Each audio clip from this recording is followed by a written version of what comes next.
વિરોધનો અવાજ। સુરત જિલ્લાના ગ્રામ્ય વિસ્તારના સમાચારો ઉપર એક નજર કરી લઈએ।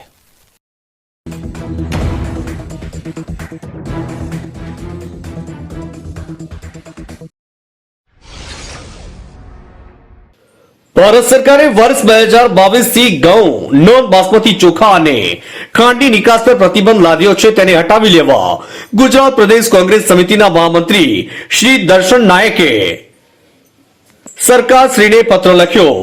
ગુજરાત પ્રદેશ કોંગ્રેસ સમિતિના મહામંત્રી શ્રી દર્શનકુમાર અમૃતલાલ નાયકે એક યાદીમાં જણાવ્યું હતું કે ભારત સરકારે વર્ષ 2022 થી ઘઉં, નોન બાસમતી ચોખા અને ખાંડની નિકાસ પર પ્રતિબંધ લાદ્યો છે। ભારત વિશ્વમાં ઘઉંનો બીજો સૌથી મોટો ઉત્પાદક દેશ છે। ભારત દર વર્ષે સરેરાશ 2.5 બિલિયન ટન ઘઉંની નિકાસ કરે છે।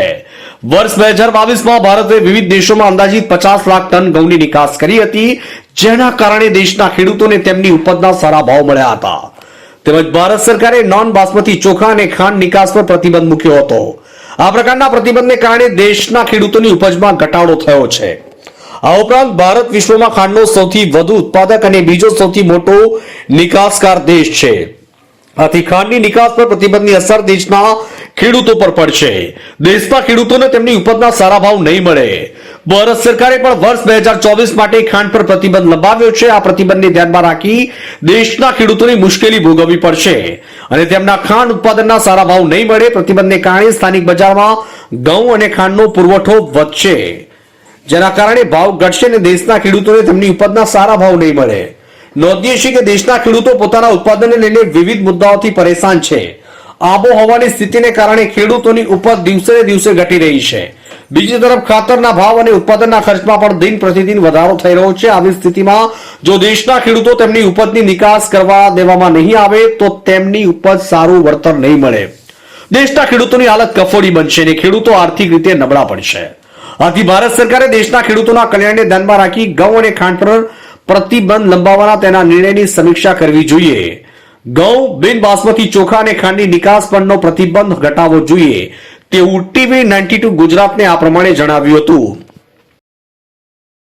દર્શક મિત્રો, ટીવી 92 ગુજરાત સાથે ગુજરાત પ્રદેશ કોંગ્રેસ સમિતિના મહામંત્રી શ્રી દર્શનભાઈ નાયક અમારી સાથે જોડાઈ ચૂક્યા છે અને તેમણે સરકારશ્રીને પત્ર લખ્યો છે કે ભારત સરકારે 2022 થી ઘઉં, નોન બાસમતી ચોખા અને ખાંડના નિકાસ પર પ્રતિબંધ લગાડ્યો છે। તેના માટે સરકારશ્રીને પત્ર લખ્યો છે, તો તેની વિગત દર્શનભાઈ આપ અમને એ વિગત જણાવી દેશો। સૌપ્રથમ ટીવી 92 ગુજરાતને હું અભિનંદન પણ આપું છું અને શુભેચ્છા પણ પાઠવું છું કે જેમણે ખેડૂતોની ચિંતા કરી છે। આ અનુસંધાનમાં ખાસ કરીને ગુજરાતમાં છેલ્લા 30 વર્ષ ભારતીય જનતા પાર્ટીનું શાસન છે। ભારતમાં પણ ભારત સરકાર પણ ભારતીય જનતા પાર્ટીની છેલ્લા 10 વર્ષથી છે અને પ્રધાનમંત્રી વારંવાર લોકોની વચ્ચે કહીને જાહેરમાં એવી વાતો કરે છે કે ખેડૂતોનું 2022માં હું એમની આવક બમણી કરી દઈશ। પરંતુ જે પરિસ્થિતિનું હાલમાં નિર્માણ થયું છે, તમે જોવો તો જે રીતે દવા, ખાતર, પાણી, મજૂરી અને જે પ્રમાણે ઉત્પાદનનો ખર્ચ દિવસે દિવસે વધતો જાય। ખેડૂતોના જે સાધનો છે એની પર પણ ખેતી પકવતા સાધનો હોય કે બીજી અન્ય એની સાથે સંકળાયેલી વસ્તુ હોય એની પર પણ જીએસટી લગાવીને ખેડૂતોને એક બાજુથી મારવાનું કામ આ ભારતીય જનતા પાર્ટીની સરકાર કરે છે। અને જે પ્રમાણે ક્લાઇમેક્સનું ચેન્જ જે રીતે આવ્યું છે એ પ્રમાણે ધીરે ધીરે હવામાનની પરિસ્થિતિ બદલવાના કારણે વારંવાર વાવાઝોડા હોય, તોફાન હોય, ભારે વરસાદ હોય, એના કારણે ખેતીના પાકોને પણ વારંવાર નુકસાન થાય છે।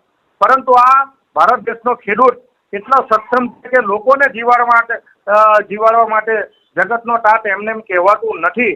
એટલે એ અનુસંધાનમાં જે પ્રમાણે ભારત દેશમાં અને ખાસ કરીને ગુજરાતમાં પણ મોટા પ્રમાણમાં ચોખાનું ઉત્પાદન થાય છે, ઘઉંનું ઉત્પાદન મોટા પ્રમાણમાં થાય છે અને ખાંડનું પણ મોટા પ્રમાણમાં ઉત્પાદન થાય છે અને વર્ષોથી એની નિકાસોના આધારે વધારે નિકાસ થવાથી ખેડૂતોને સારા ભાવ મળી રહે એ પરિસ્થિતિનું નિર્માણ થાય છે। પરંતુ હાલની જે ભારતીય જનતા પાર્ટીની કેન્દ્ર સરકાર છે અને રાજ્ય સરકાર છે એ ખેડૂત વિરોધી છે એવું સ્પષ્ટ દેખાઈ આવે છે। એટલે મેં તાત્કાલિક અસરથી નિકાસને હળવી કરવા માટેનો પત્ર માન્ય પ્રધાનમંત્રી શ્રી, માન્ય સહકાર મંત્રી શ્રી, ફૂડ એન્ડ કેન્દ્રના જે મિનિસ્ટર છે એ ચાર મિનિસ્ટરોને પત્ર લખીને ખેડૂતના હિતમાં માંગણી કરી છે કે તાત્કાલિક અસરથી આ નિકાસ પ્રત્યેનો જે પ્રતિબંધ છે દૂર થવો જોઈએ, જેનાથી ખેડૂતોને અહીંયા બજારમાં સારામાં સારો માલ જે ઉત્પાદન થાય એ ઉત્પાદન માલનો નિકાસ થાય તેને સારું વળતર મળી રહે, એ અનુસંધાનમાં મેં પત્ર લખ્યો છે. તો દર્શનભાઈ નાયક, આપે TV92 ગુજરાત ન્યૂઝ ચેનલને મુલાકાત આપી તે બદલ આપનો ખૂબ ખૂબ આભાર. માંડવીથી TV92 ગુજરાતના ડાયરેક્ટર એન્ડ જર્નાલિસ્ટ દિવાન આકિબભાઈનો રિપોર્ટ.